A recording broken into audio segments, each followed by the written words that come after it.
Сәлем, мен виртуалды кітапханашымын. Сізге қандай көмегім қажет?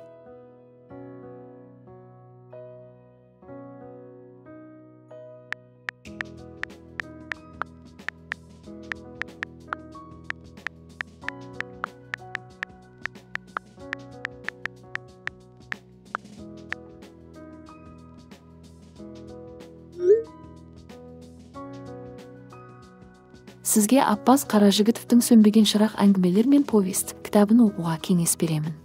Автор жайлы қысқаша мағлұмат берейін. Аппаз Қаражігітов 1923 жылдың 15 наурызында Ұлытау ауданы Сарысу ауылында дүниеге келген. Қазақстан Жазушылар одағының мүшесі Аппаз Баймендұлы Қаражігіт әуелде оқырман қауымға поэма, баллада және өлеңдерімен танылып, кейіннен проза жанрына қалам тартып, өмірге айтарлықтай тартымды шығармалар әкелген талантты жазушылардың бірі.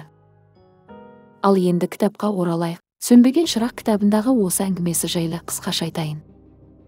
Бұл оқиға сонау соғыс жылдарының қиын қыстау кезінде болған еді.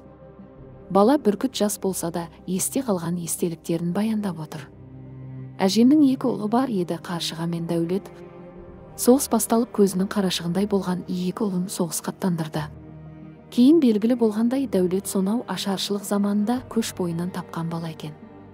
Жалғыз ұлы Қаршығаға серік болсын деп бауырына басып, өз ұлынан кем қылмай тәрбиелеген. Соғыстың ауыртпалығы тылдағы елге оңай түскен жоқ. Еңкейген кәріден, еңбектеген балаға дейін тынбай еңбек етті. Күздің қара суығында егін орып жатқан бір топ әйелдер ауылға қарай сүйіншілеп жүгіріп келе жатқан балаға абдырап қарап қалды. Ар жағынан жаяулап келе жатқан солдатты көріп барлығы лап қойып жүгірді. Бұл Дәулет еді. Минаның жарықшағынан жарақат алып, біраз уақыт емханада жатқан екен. Елге келісімен еңбекке араласып кетті. Мина жарықшағының әсері өз дегенін істеп, ақыры аяғын кестіріп тынды. Көптен бері Қаршығадан хат хабар болмай, көптен күткен хатта келген еді.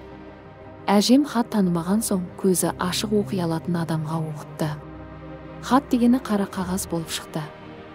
Бірақ әжем еңсесін тез көтеріп бір шешімге келді. Оқиғаның әрі қарай қалай өрбігенін білгіңіз келсе, Аппаз Қаражігітовтің «Сөнбеген шырақ» кітабын оқыңыз.